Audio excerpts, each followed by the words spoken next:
N7-4, exponential function, base e. Number 1 tells us to determine what happens to 1 plus 1 over n to the nth power as n approaches infinity. So I have typed into my calculator in the y equals screen 1 plus 1 over x to the x power, and I have set my window for my x values from 0 to a million here. Notice I've only set the y min and max from 0 to 5. When I graph this, it looks like pretty much a horizontal line, and it's pretty close to that. Not exactly, but pretty close. So to plug in values here, I'm going to hit second trace. Number 1 says value. I'm going to start by putting in x equals 1, press enter. I get y equals 2. If I put x equals 2, I'm going to press 2, press enter. I get 2.25. So 2.25. I press 5, I get 2.4883. I'm just going to round here to 4 decimals for a while. Okay.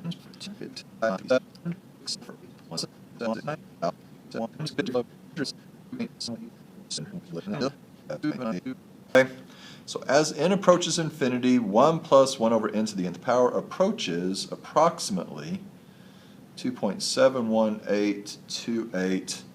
And there's going to be some other numbers there, and we call this number e.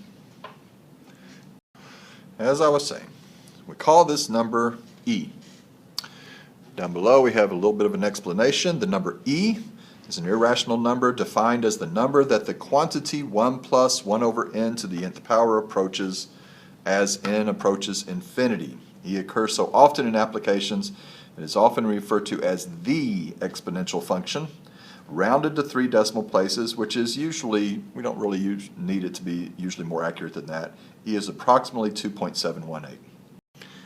Turning to the back, we have graph f of x equals e to the x power. So I've put this into my calculator. I've gone to just a standard window from -10 to +10 for both my y and x, and so when I graph that, this is my graph. I'm going to get the values for my table here off the table. So I hit second, graph, which will take me to the table. And since I know that e is between 2 and 3, I know I can't go really beyond 2 here for my positive values.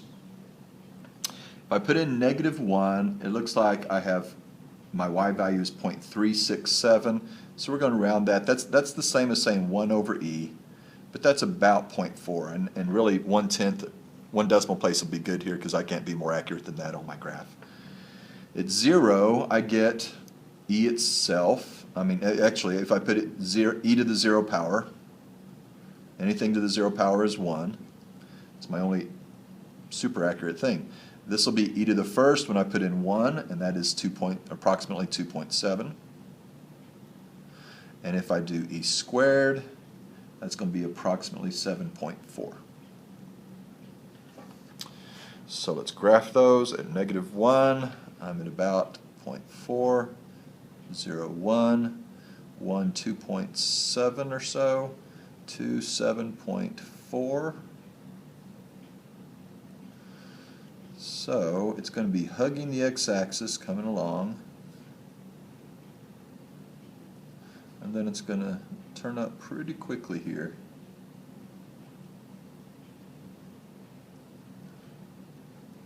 My domain will be all real numbers. My range, y greater than 0. Asymptote at y equals 0. Characteristics. Well, it's a 1-to-1 function, like all exponentials. It's 1-to-1. It is increasing over its entire life.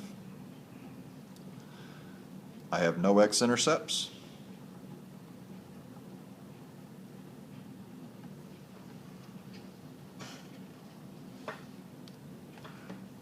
Realize you can't see all this stuff that I'm drawing here. And I have a y-intercept of 0, 1. And there's my graph that you could not see me draw a minute ago. Sorry about that. Okay. Number 2, we're now graphing transformations of e to the x power. So this one has negative e to the x power plus 5. So the negative on the base tells me x-axis reflection. Negative on the exponent tells me a y-axis reflection. The plus 5 that is being added to my base with the exponent means we'll shift up 5. All right. So I know that instead of being y greater than 0, it will be 1, 2, 3, 4, and we'll have an asymptote at y equals 5. If I make my little table here with x and e to the x, negative 1, remember, is approximately 0.4, 0, 1, 1, 2.7, 2, 7.4. So each of these, let me sketch them in very lightly here.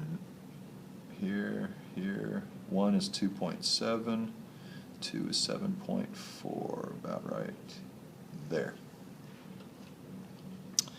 All right, so let's start with negative 1.4.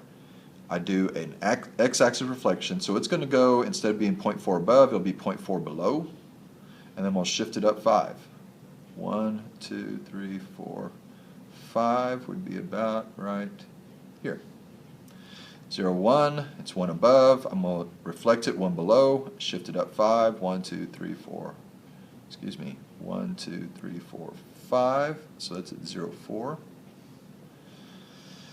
2.7, I'm going to reflect it down 2.7 below the x-axis, and then go up 5. 1, 2, 3, 4, 5. So it ends up being really close, just below where it was before.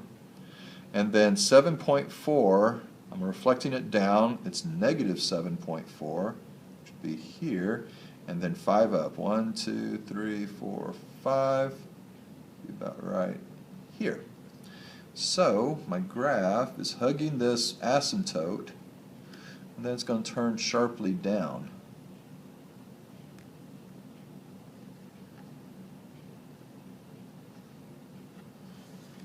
My domain is all real numbers. My range is y less than 5, and my asymptote is y equals 5.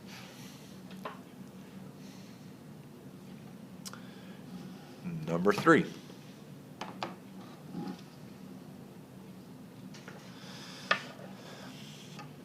I'm going to rewrite this, first of all, because I don't like that 4 minus x. I'm going to rewrite that as e to the negative x plus 4, and then I still have this plus 1 back behind it.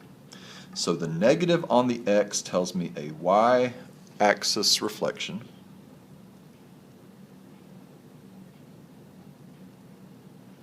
The plus 4 behind the negative x tells me it's going to shift left or right, and remember that that does the opposite of what I think. I think plus 4 to the right, so it's going to be 4 to the left, and then 1 up. Plus 1, it's going to be 1 up. So 1 up will tells me that my asymptote is going to be, instead of y equals 0, it will be y equals 1. I'm going to go on and draw that in. Same values. Let me just sketch them down real quick again. Y and e to the x. I've got negative 1 is 0.4, 0 was 1, 1 is 2.7, and 2 is 7.4. So if I tick those in real quick, 2.7, 7.4. Now, y-axis reflection. So negative 1.4 becomes positive 1.4. I'm going to go 4 left, 1, 2, 3, 4, and then I'm going to go 1 up. So I'm at negative 3, 1.4. 0, 1, y-axis reflection will not affect that since I'm sitting on the y-axis. I go 4 to the left, 1, 2, 3, 4. I go 1 up, and I am here. 1, 2.7, y-axis reflection puts me at negative 1, 2.7. I go 4 to the left, 1, 2, 3, 4, 1 up. I'm now at 3.7, so that's negative 5, 3.7. And then up here at 2, 7.4, y-axis reflection, across to the other side, negative 2, 7.4. 4 to the left, 1, 2, 3, 4, and 1 up. Right there. So this is coming down very quickly, decreasing. And then it's going to hug the asymptote, this y equals 1, as it goes to the right. My domain, all real numbers. My range, y is greater than 1. My asymptote, y equals 1. That is it.